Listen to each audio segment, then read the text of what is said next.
Namaskar. Hello. Excuse me. Namaskar. Hello and welcome to 𝗖𝗍𝗏 channel. I'm your host Sree Iyer. Joining me today is Gen Ravi Shankar, and we talk about the ups and downs that's happening in Pakistan. 16 nuclear scientists go missing, 8 suddenly surface. Still, uranium is missing. What kind of uranium? Enriched to what percentage? All this and more. Let's find out from General Ravi Shankar. General Ravi Shankar, Namaskar and welcome to 𝗖𝗍𝗏 channel. How are you, sir? Namaskar. Thanks a lot. Pleasure to be back on 𝗖𝗍𝗏. After all, it's our joint program between Ganeshot and 𝗖𝗍𝗏. Interesting times in Pakistan. There's never a dull moment out there. If it's not one, it's two or three, four, five, whatever it is. It keeps happening out there. Yeah. So General Ravi Shankar, two things seem to have happened. N number of nuclear scientists missing, N by 2 have been recovered back, they say, and then they have not said anything about the uranium. Although the other side has claimed that we have uranium. What's the latest you have, sir? You have more ears on the ground than I do. No, really not years, but if you just see what's happening, it appears that all these 16, they're not scientists, they're workers of some varying degree. All 16 of them were kidnapped or purported to be kidnapped. 8 have been released or have been, freed, whichever way you look at it. And there's something that some uranium is missing. But where were they kidnapped from? They were kidnapped from the uranium mines at 𝗥𝗘𝗙𝗪𝗏. So that's raw uranium, right? So the TTP would have said that we have uranium. After all, it makes a lot of noise and Yellow PR value. Yellow cake. I don't think it's enriched in uranium by any stretch of imagination. Enriching uranium takes a lot. If they have enriched uranium, then they've infiltrated either Kahuta or Pakistan Institute of Nuclear Technology, PINTEC. PINSTEC rather. So I don't think that has happened. This is raw uranium, and in a country like Pakistan, whatever uranium is mined out, anyway there's a black market. Incidentally, all these metals, uranium, and all, they have huge black market. So that's part of the black market which would be going on, and that black market is not something falling from the sky type. It is perpetuated by the Pakistanis only to line their pockets. You see, we should never underestimate the Pakistani general. He's as greedy as can be. So, and quite chalak at that. So he will do whatever he has to do to line his pockets. That has to be kept intact. So, and they've caught. Now the thing is that uranium is missing. 8 chaps are in their custody. Probably there'll be a deal. In a few days, someone will pay something and those chaps will be released. Something will happen. That's a normal thing. But the larger issue is this. The safety of the nukes and the complete nuke chain in Pakistan. That has come back into focus. And that is what we need to focus on. Are Pakistan's nuclear facilities, nuclear weapons, and the complete chain vulnerable? Very clearly after this incident, the answer is yes. People keep saying, oh no, Pakistan is a responsible country. Or, for them, nuclear thing means a lot and they'll keep it safe. There's no problem and all that. This incident has exposed that whole story. Okay. Oh, I'll have to go back 2007, 2008, 2009. There was a concerted effort by these terrorists, all kinds, who they tried to get hold of nuclear weapons, actually. There was a suicide attack outside a PF base, right near Sargodha. And we know Sargodha Air Base has nuclear weapons. and it was linked to the nuclear weapons. Then there was a bombing attack in 2008 in 𝗤𝗏𝗏. And 𝗤𝗏𝗏 has a enrichment plant. Okay. I'm just giving you, these are facts. I'm not saying anything which is out of my head. 2009, people from the Kahuta Research Laboratory, their workers were attacked by a suicide bomber. Somewhere, wherever it is. There was an attack on them. 2009, there is this Menas Air Base. That was in Kamra. That was attacked. And it was well known that in Pakistan, that base at Kamra has nuclear weapons. Okay.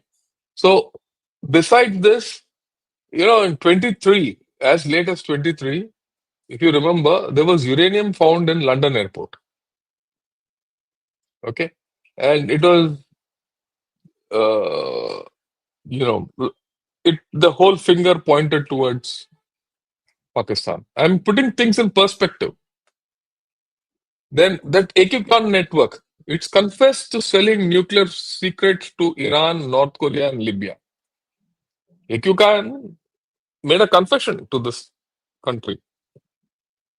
So all this has happened. So this is just one more incident in that line of things. So when people say that, look, the Pakistan establishment or the nuclear establishment or the armed forces will keep the nuke safe. All these, if you put together, it gives you that feeling, no, those nukes are not safe.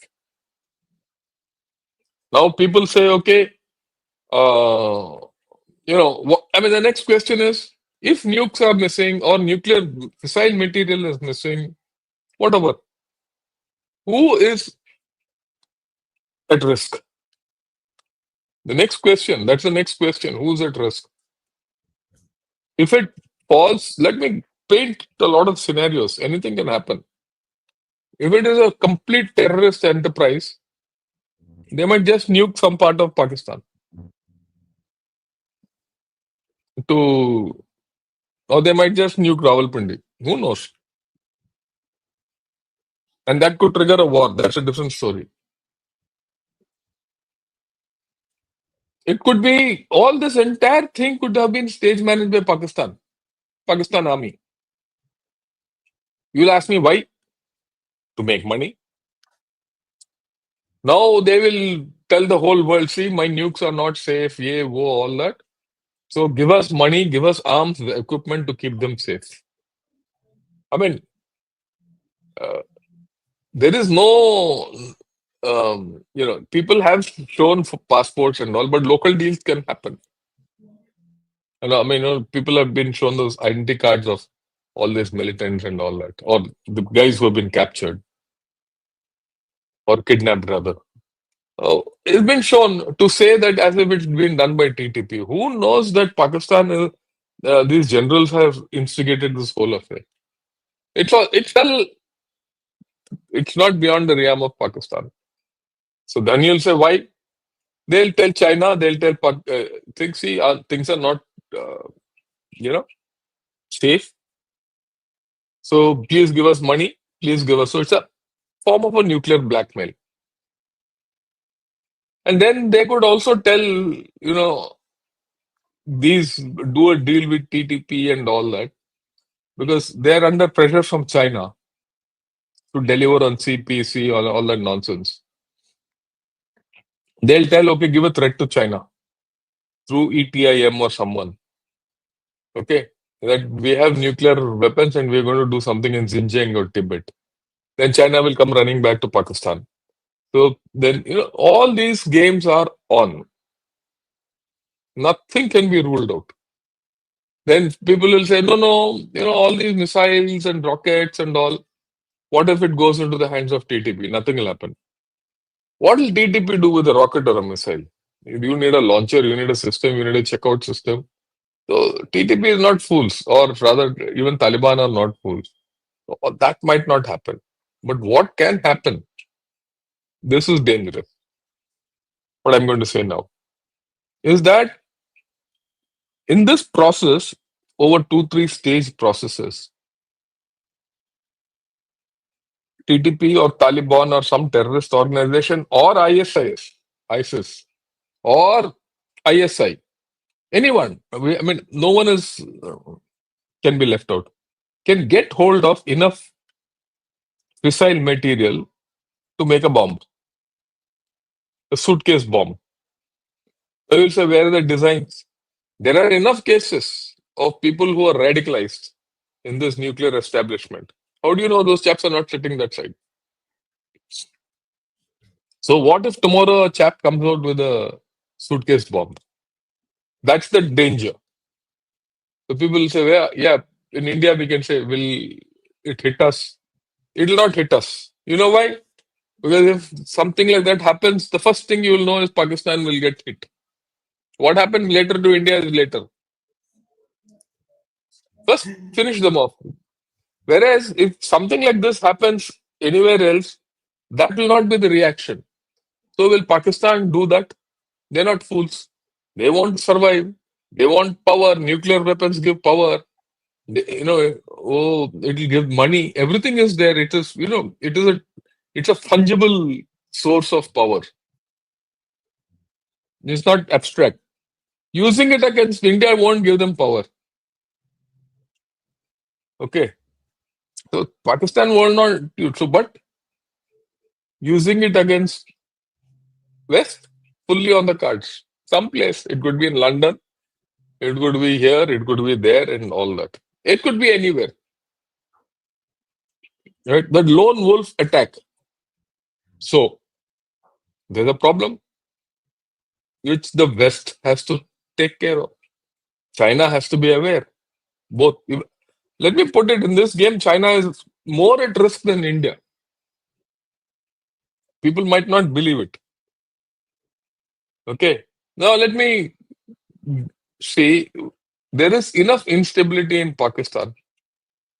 Today, South China Morning Post says China is unhappy that ETIM people are, working in, these are the ID cards and all. ID cards. China's Yeah. ID cards.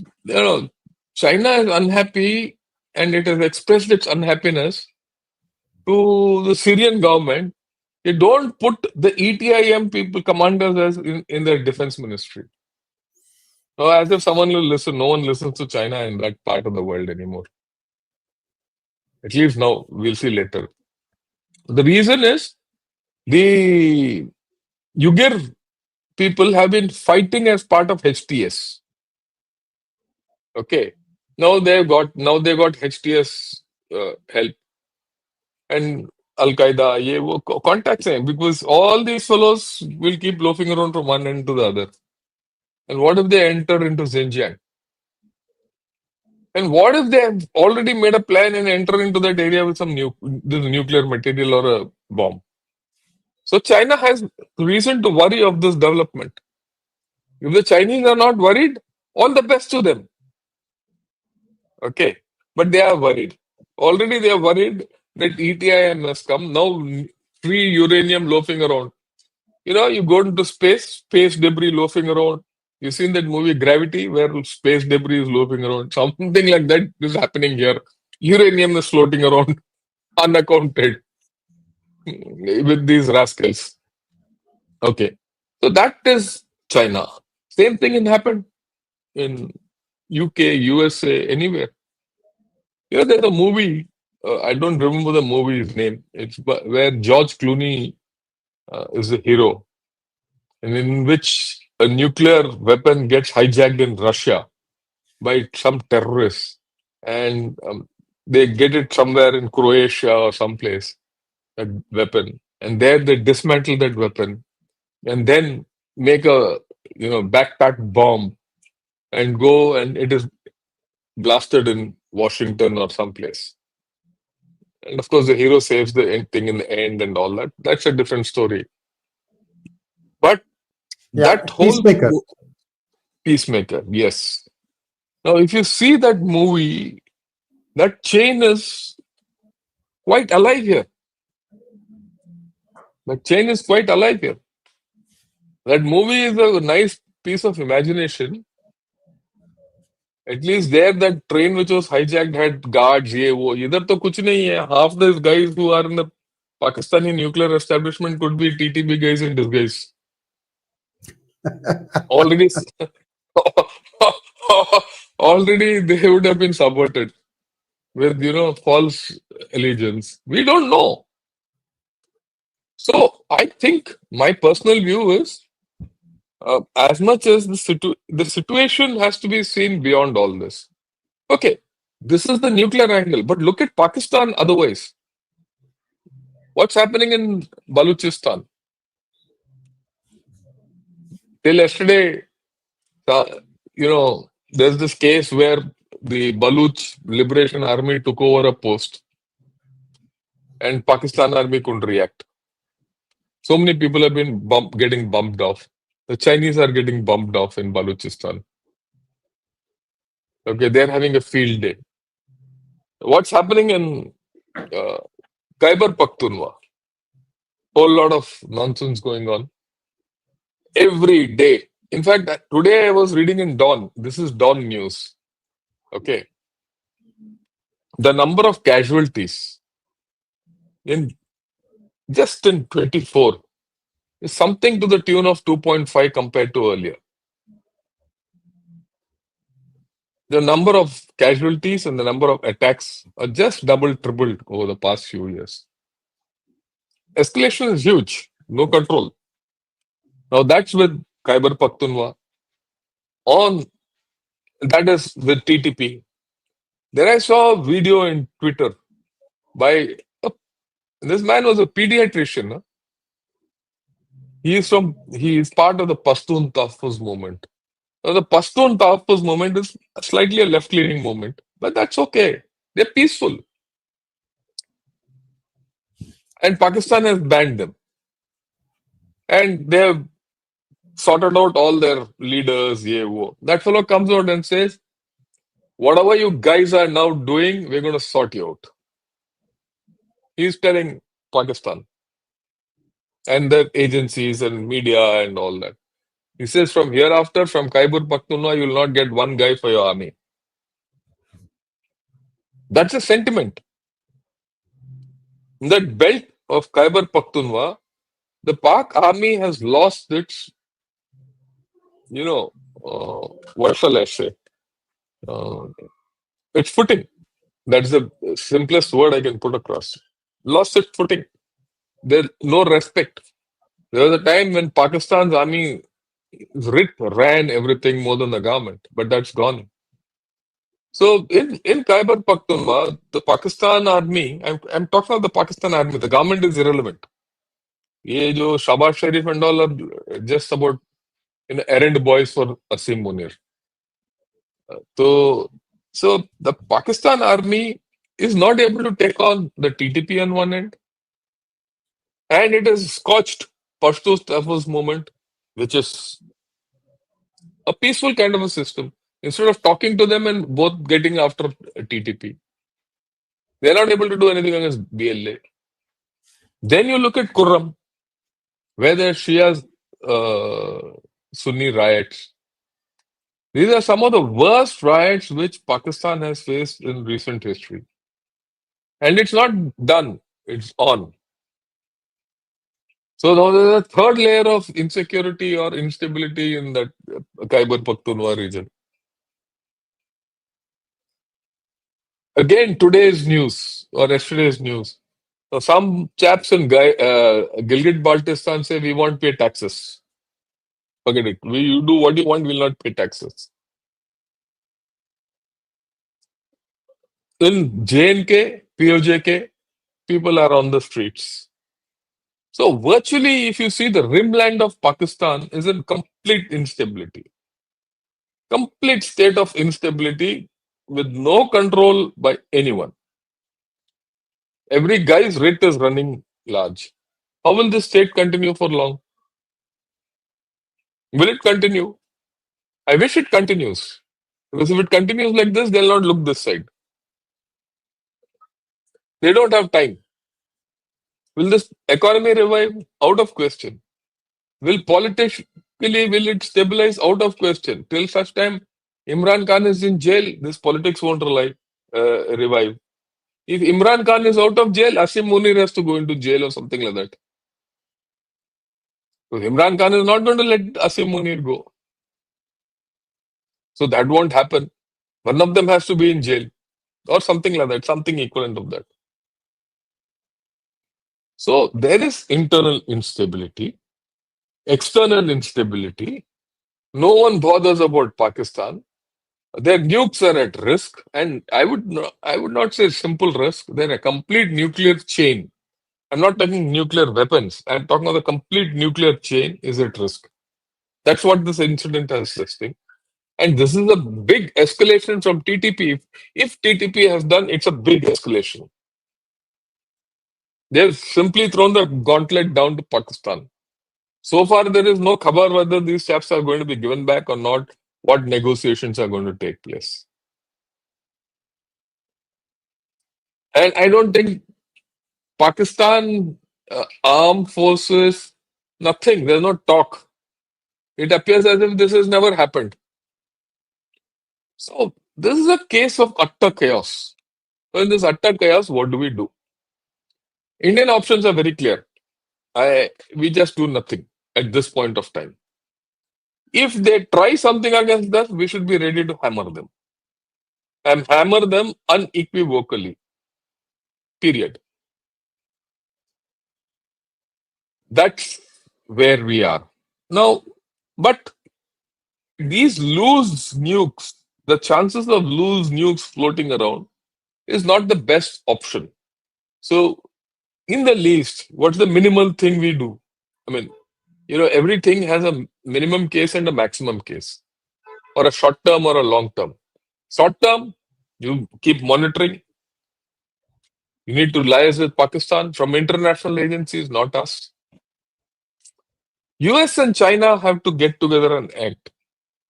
They have to sit together and say, look, what can we do with this whole story? Because it affects both of them. And their credibility is at stake if this goes on. And then you prepare for the worst. You prepare a QRF, 𝗍𝗧 to, if there's a mishap or a leak or something like that which happens. Because this is not going to end. If nothing is done on this is not going to end. So you can only be defensive in this case. If China and US can't do much, then, well, this will go to the next level. Next level, anybody know? We don't know where it goes. It's a dangerous situation, not a simple situation. But I'm sanguine that they'll not turn towards India because neither will the TTP be interested nor a lone wolf be interested. If that happens, remember there's some hand which is trying to instigate war. So we have to think through this. Our mandarins in the MOD and in the DAE will have to sit together. I hope they're sitting together. Like you and I are discussing, they also need to sit and discuss. What do we do? What are our options? Of course, there is one issue which I'm very clear of. And I spoke of this 2 years back. 2 years back, I spoke of this when that May 9 incident happened and, and some of their nuclear establishments were under risk. What did I say then? I said, it's time to Ukrainize Pakistan. What happened with Ukraine? When the Soviet Union broke up, Ukraine had a lot of nukes, right? And some say they gave it up willingly, some they said they were forced and to give up, and all their nukes went to Russia. And Ukraine was left with no nukes. So is there a case for us to motivate the international, actors to say, look, let's Ukrainize Pakistan. Let's neutralize Pakistan and defang Pakistan. Okay, if Pakistan has to be given money for it, so be it. If Pakistan has to be developed, so be it. Take their nuclear weapons off and account for them. Some might say, no, oh, Pakistan, they're rotten guys. If they have 170 nuke, they'll give up 165, but they'll still keep 5 and blackmail because 5 is good enough for blackmail. 5 nahi to 10 is good enough for blackmail. You'll never know. Or they'll give 170 and manufacture 20 more. And that kind. After all, Pakistanis, you can never trust them. So then what? Then the question is, how do you thwart that? For that, you need to have punitive measures. If Pakistan does something like that, just forget any kind of aid and there'll be retribution. So all this has to be done. But who will do it? Who will bell the cat? India, in its own interest, must start talking of this. I find it very strange that many people don't talk of this. Within Pakistan, there will be tremendous pressure or other pushback to say, we will not give up our nuclear weapons. See what happened to Ukraine. If Ukraine had nuclear weapons, Russia would have not dared to attack Ukraine. Since they didn't have, that's it. But then I think Ukraine and Russia situation is far different. There, Ukraine gave it up willingly. Here, you have to force Pakistan and give it away. Make it a normal country. Mind you, this is going to be difficult because you have Iran, which is also going to become nuclear on one fine day. Am I asking for a big ask? Probably. But as an Indian, this is my viewpoint.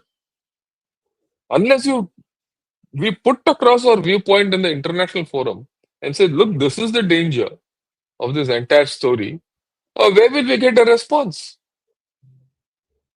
So these are the major issues in this. Again, I reiterate, 16 guys being kidnapped or 8 being kept and 8 being released. These are very minor issues. But I'm more, or some uranium missing, we don't know, is minor. But the major issue is, look, anything to do with Pakistan's nuclear fissile material or bombs or technology or blueprints or anything in that chain is at risk. And like I again reiterate, this is not the first time. 2002, 2008, 2009, there were about 5, 6 of them. Then we had the A.Q. Khan smuggling network.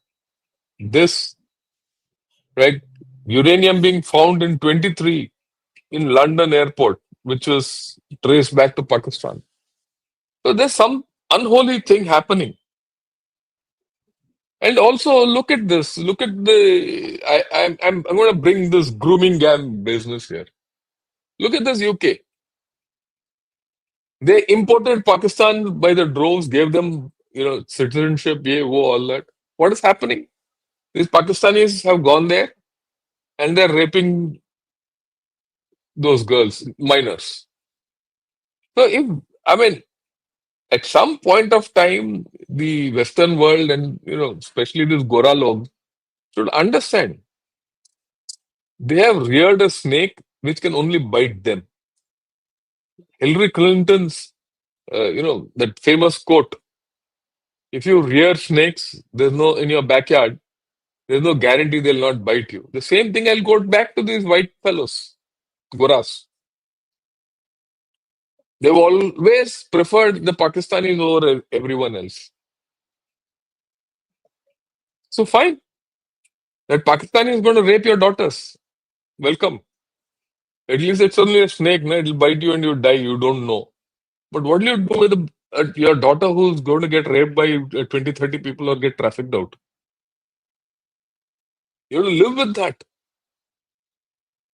So is this the Pakistan you want to encourage to come into your bedrooms or drawing rooms or houses?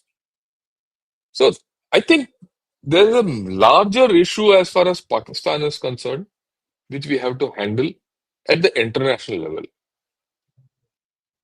I mean, we are looking at you. You could even ask Saudis to get into the deal, right? Yeah, Heathrow Airport. Yeah, I'm glad this has come up.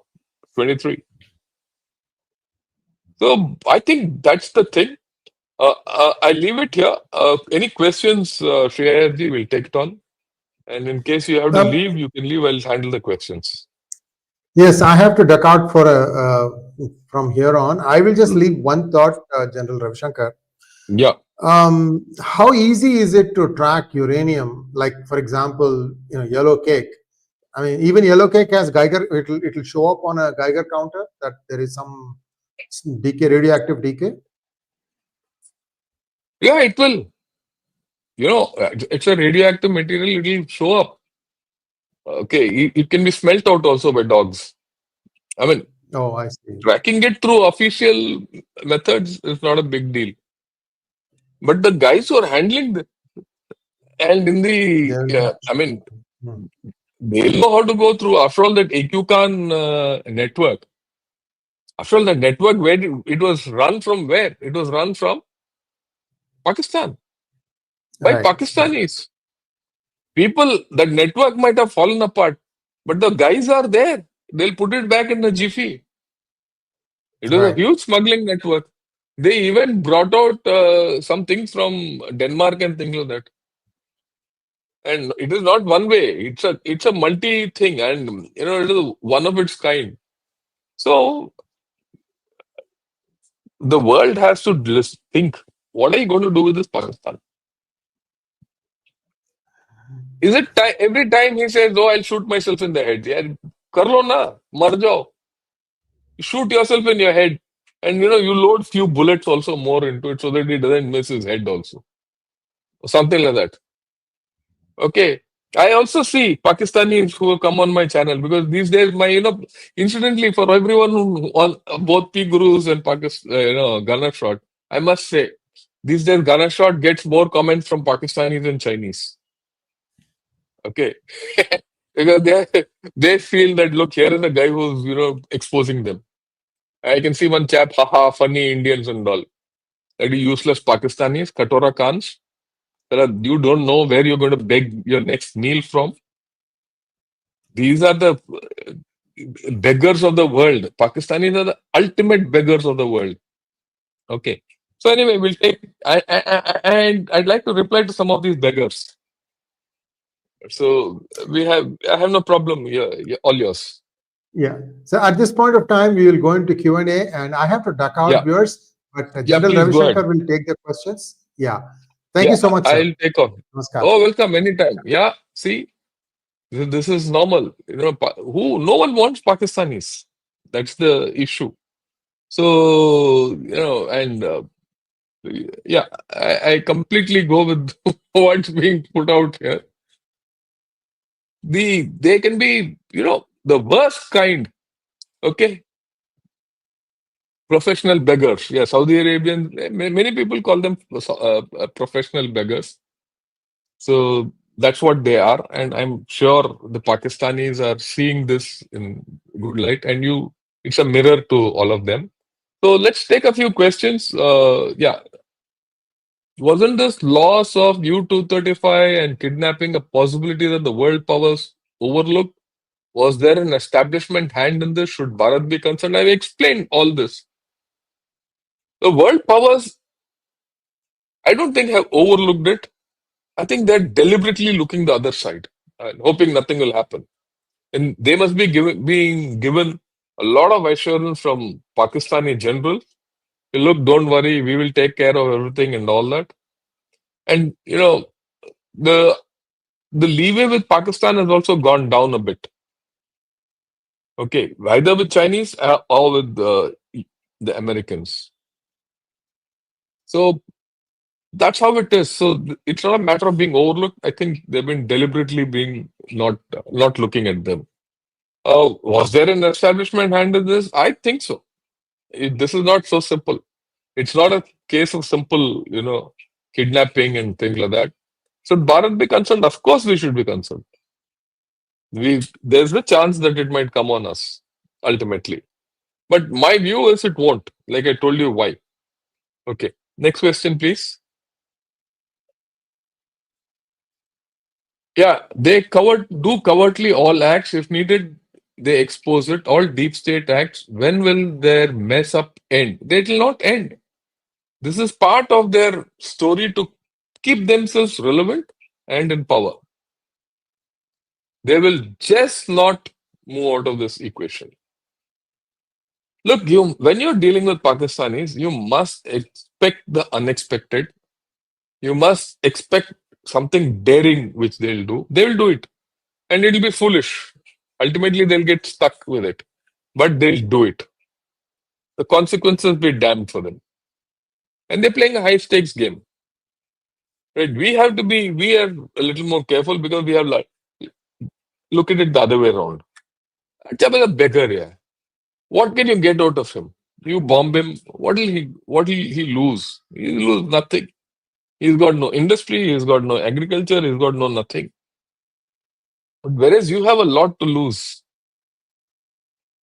Any developed country has got a lot to lose.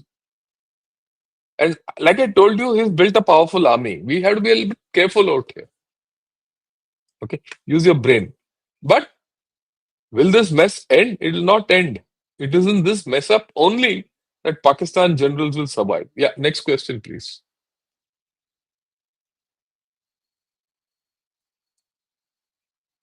Yeah, I am a Pashtun. I am professor in university. Yes, most of my colleagues and officials in Balochistan want to have separate nations. Pashtunistan, Balochistan, free from Punjabi occupation. I think that's a very, very, very, very fair aspiration. If I were a Pashtun, if I were a person from Baltistan, or from Balochistan, or from even POJK, I will say I want to do nothing with this Punjabi Pakistanis. What have they given to Punjab? Nothing, except misery. Look at these generals. They're supposed to be the top of the shack. They've lost half the country 50 years back. They're all set to lose the other half of the country also. That's the problem with them. I agree with you completely, right? And I wish you the very best because I feel that Pashtuns and Afghans are our friends. Yeah, next question, please. Given the organization structure of the Pak Army, the locations of nuclear facilities would be known to the non-state actors. There is possibility of these facilities falling in their hands. Views. Akash, I completely agree with you. These facilities are not, hidden. They are officially exchanged between India and Pakistan, incidentally, as per the accord which Rajiv Gandhi did with them to exchange each other's nuclear facilities so that there's no accidental targeting of them. And it is available, and people in Pakistan will know where, nuclear facilities are. Just like in India, we know there's a building, this building has nuclear facilities. People locally will know. So it's not as if they don't know. And it is also, I have no doubt that all these facilities would have been infiltrated by these people. Completely. Right? So I have no doubt about it and I go with you. That's the danger, in fact. And this entire kidnapping could have been staged. Yeah. Next question. Once Trump's take charge, what developments can we expect globally in the next few months? Yeah, Trump is not a guy who's got he's not, Wizard of the Oz who'll come and, do this and the world will change. People will still continue doing what they have to do. Trump will blow some hot air. He'll do certain things. Yeah. There will be repercussions once Trump comes. And actually, Sree Iyer and I were planning to do a show on Tuesday or Wednesday. So why don't you wait till then? We'll give you full answers for this. We'll see what will be the impact of Trump and company.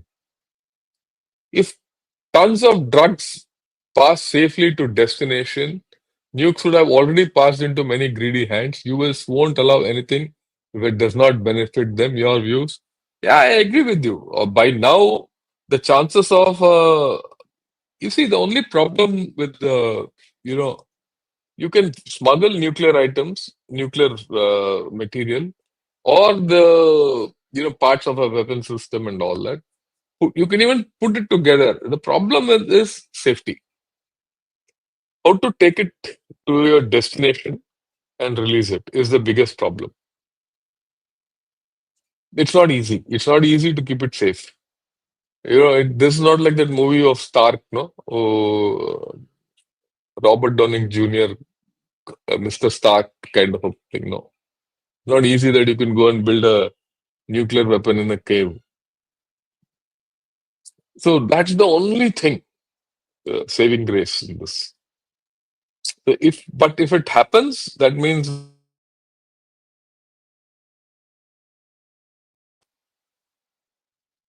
next. Rajaraman, thanks to have become a YouTube member. I've already put it out. So kind of you. When Israel bombs Iran nuclear facility, can we simultaneously eliminate Pak nukes? I don't think we can do that. I don't think Iran also will get hit by Israelis. You see, here the cause and effect equation is not very good in these stories. The way we could have done all this, say about 20 years back, 30 years back, maybe 40 years back, when the Pak nuclear establishment was still in its nascent stage, and the army was still hurting from its defeat. And there were people at that time, I remember, who wrote books. If you read this book by Ravi Shankar, he did outline a scenario where we carried out a raid into Pakistan and dismantled their nuclear structures then, long back. But that scenario has passed. That's gone now.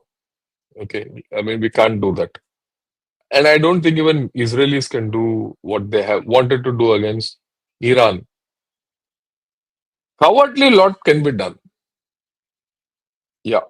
Okay. I see BVR BCD coming up after a long time. And I'd like to wish him a very happy new year and everyone a happy new year. Those of you who are in Ganashot and in P Gurus. Because this is the first time I'm interacting with a lot of people in P Gurus this year. Yeah. Next question, please. In my dream, I saw 100 jet fighter attacking Milky Way galaxy in my dream. I was afraid and woke up as I remembered it was a Chinese mala. That's a nice one. Oh, China में कुछ भी हो सकता है. Yeah, thank you. That's a good piece of humor. Why did 16 scientists go missing? Do they perhaps know government plan and are protesting it? Look, like I told you, we don't know. We don't know whether 16 went missing or not, or 8 went missing. 8 chaps got found out or they were released. ये गोलमाल है, है ना? गोलमाल है, सब गोलमाल है. That's how it is. Yeah. Next. The game may already be on. The non-state actor, whichever has 8 nuclear scientists plus the fission material, probably briefcase bombs for targeted attacks. I don't think these are nuclear scientists. One of them is, as I understand, the rest are all basically workers in that mining facility. I don't think they'll have the capability of making a bomb and all that. So at this point, I'm not too worried, but let's see how things move, because strange is the ways in this world. Yeah. Ravi Mani, thanks a lot for becoming a YouTube member. How is stock market going up then? Look, stock market in Pak is all speculation. Okay, they might have got the stock market has gone up primarily, if you see, after they got the bailout money. Till then, it was going out. The moment that bailout money came, their economy started stabilizing. It started going up. When that effect wears off, it will go down. It's temporary. Yeah. Next. Sir, our experts say Pak is in economic and political crisis in the brink of collapse. However, I have noticed somehow Pak manages all its crisis and keeps on upgrading its military. I agree with you completely, Chirantan. Uh, I am of the opinion that Pak will not collapse. Why? I mean, there's a very fundamental demographic reason. What will you do with 250 million Pakistanis if Pakistan collapses tomorrow? That's the question. Where will they go? It will be a human catastrophe if something happens of that order. I mean, not that I like them or not, but it's a human angle. Okay. So I don't think, and breaking it up into 4 pieces, 5 pieces, which are people keep imagining. Well, there are pros and cons for being one Pakistan versus 4 Pakistans. That we can keep discussing, but I don't think it is feasible. That's the first thing. And secondly, the army is too strong to let it go, because the army will not let it go, because army is making a lot of money out of this system. Okay. The army, everyone, the nukes, all this put together give Pakistan leverage to put a gun on its head and say, I'm going to shoot myself with the nukes and the fallout will be on you. And that is why USA and China keep giving it money. China has its thing that they want to get to Gwadar. For Gwadar, they're not going to get it free. They have to pay. So all these loans of CPEC and all is all bunk. They'll all be maaf once Gwadar comes up. And Pakistan is being equipped with, uh, frigates and destroyers and submarines and aircraft and all the works. It's also being given navigational facilities from the Chinese space network and communications, everything. So to think that Pakistan is going to collapse is, I think, foolish. I have always maintained there are 2 Pakistans. One is the rich and the dangerous Pakistan. The other is the poor and toxic Pakistan.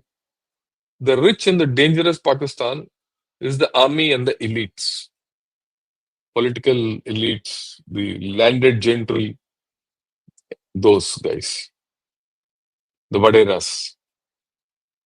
That is well equipped, it's got money. And the army is well funded by the Milbus, military businesses. So they're strong economically. Their pockets are lined. They're living a very extravagant life. There is this teeming mass of 97 to 98% of Pakistani population who are poor and toxic. Where will they go? They'll get into radicalism, jihad, terrorism, and things like that. And that's the phenomenon which we are talking of. So both these phenomenon will keep working in Pakistan. You have to understand this. Okay, next question, please. Are location of Bharat nuclear arsenal known to our enemies? See, yeah, not the arsenal no one knows, but our nuclear facilities are well mapped, and as per international protocols, we've given them to Pakistan, and Pakistan's facilities also known to us. Like I told you, this was the agreement when Rajiv Gandhi was the prime minister. It was done so that there's no accidental attack on a nuclear facility, right? So we know. I have a map which maybe I can even show to you. Let me see if I can show. There's 1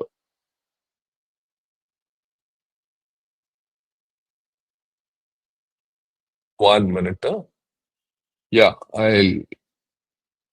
I'll share my screen and you'll know about it.